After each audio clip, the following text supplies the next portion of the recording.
Europe 1, 13h, 14h. Nous recrutons environ 1000 personnes avec une chance d'expérience. On a plus de 600 postes à pourvoir. On va embaucher 15 000 personnes en CDI. Tous les jeunes peuvent déjà aller sur notre site. 1000 CDI offerts, plus les alternants. On cherche sur toute la France 3000 nouveaux collaborateurs dans notre organisation. La France bouge. Elisabeth Assayag, Emmanuel Dutheil. La France bouge, dernière partie de votre émission, toujours avec Gianguido Girotti, le directeur général du groupe Beneteau. On va le redire parce que ça fait plaisir quand on a un numéro 1 mondial. C'est le numéro 1 mondial de la plaisance. Alors certains vont peut-être nous dire, oui mais il y en a un autre, un numéro 1 mondial. Oui mais c'est si on regarde toutes les autres activités en plus. Si on regarde que la plaisance, le numéro 1 mondial, il est bien français, il est bien vendéen et il vient bien de Saint-Gilles-Croix-de-Vie. Et ça vous plaît, Emmanuel. Bah oui, c'est très joli par ailleurs, le petit port de Saint-Gilles-Croix-de-Vie. Pour ceux qui ne connaîtraient pas, il y a un TGV direct. Et Europe 1, la France vous bouge. prenez un TER à la fin. Bon, soutiennent les jeunes qui arrivent sur le marché du travail. Plus de 35 000 offres actuellement à retrouver sur notre carte interactive par région sur europe1.fr. Et parmi les jobs à pourvoir, eh bien, il y a les vôtres. Julien Laure, bonjour. Oui, bonjour Elisabeth, bonjour Emmanuel. Bonjour. Vous êtes le directeur général de Théodo. Théodo est une société qui développe des logiciels sur mesure.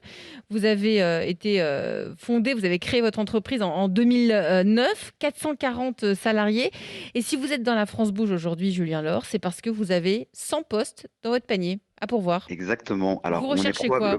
On recherche pas mal de monde en fait. On est probablement caché derrière des produits digitaux que vous utilisez au quotidien. Comme lesquels ? Donc, par exemple, si vous êtes une entreprise, on a développé la plateforme du prêt garanti par l'État aux côtés de la BPI. Donc, c'est un petit peu utile ça pour un paquet d'entreprises. Ça a un petit peu aidé pendant cette période délicate des 10 derniers mois. Mais on aide aussi la RATP, par exemple, à mieux gérer sa communication en cas d'incident sur le réseau. Pareil, il paraît que c'est assez utile, ça aussi. C'est assez utile pour eux. Et on fait aussi de l'intelligence artificielle pour aider un grand pétrolier à éviter les incidents sur ces plateformes. D'accord. Donc, vous avez besoin de quel profil là dans les 100 jobs que vous cherchez ? Alors, dans les 100, on a besoin de gens pour concevoir ces applications. Donc, on cherche 60 développeurs ou software engineers. Donc, des gens qui vont coder ces applis. Et on cherche à côté une vingtaine de profils spécialisés dans le produit. Parce qu'il fait la différence d'un bon produit, c'est des gens qui sont capables de dire quelle fonctionnalité faire ou non. Et c'est ces gens-là qu'on cherche.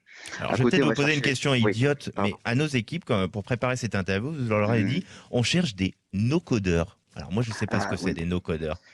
Alors, en fait, ce qui est incroyable dans le digital aujourd'hui, c'est qu'on a la possibilité de concevoir des produits sans les coder.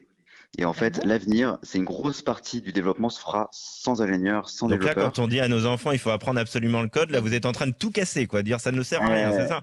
Oui, j'ai attention, changer de bouquin. Il faut leur apprendre à no-coder. Et en fait, pour simplifier, c'est de l'assemblage d'applications.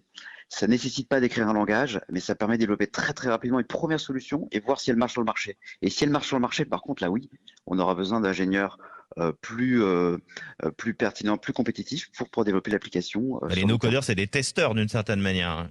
Ils testent l'idée, c'est ça ? Ils testent l'idée dans une vraie application qui se déploie sur le marché. Et donc ça, par exemple, vous cherchez des profils comme ça ? Exactement, on cherche une dizaine de no-code développeurs et développeuses pour nous rejoindre.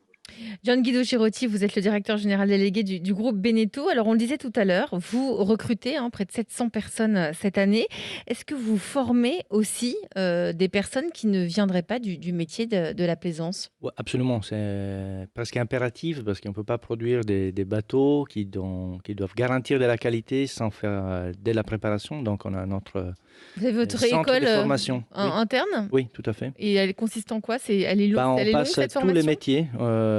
Ça dépend où on va et quelle fonction on va couvrir parce c'est une chaîne de prod, donc de production, donc on a plusieurs étapes et plusieurs types de formations. C'est les polyesters, c'est les bois, c'est l'accastillage, l'installation des pièces. Donc chacun ou chacune, il a un type de formation spécifique et donc on prépare évidemment tous nos salariés à cette étape parce que c'est quand même hyper important avant la rentrée.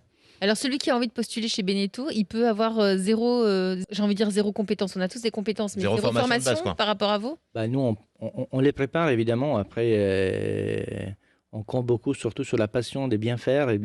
On est dans la passion en ce moment, quand on recrute. Chez vous aussi, Julien Laure, il faut le profil du candidat idéal, c'est quoi ? Il faut qu'il soit passionné. Il y en a beaucoup en ce moment qui nous disent qu'il faut qu'ils aient un esprit entrepreneurial en étant salarié.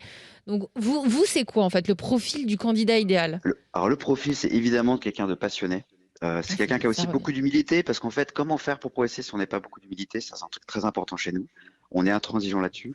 Et le côté entrepreneur, il est concret, réel chez nous parce qu'on a créé un incubateur au sein de notre entreprise qui permet aux salariés qui en ont l'ambition de monter leur boîte. En tout cas, toutes vos offres sont à retrouver sur notre site internet europe1.fr, sur notre carte interactive par région. On peut aussi les retrouver en allant sur Théodo, j'imagine, Theodo, c'est bien ça, Julien Laure? Oui, tout à fait, théodo.fr. Et on remercie d'ailleurs beaucoup Europe 1 de nous laisser la possibilité de parler de notre boîte aujourd'hui. Merci à vous, merci d'être venu aujourd'hui dans La France Bouge.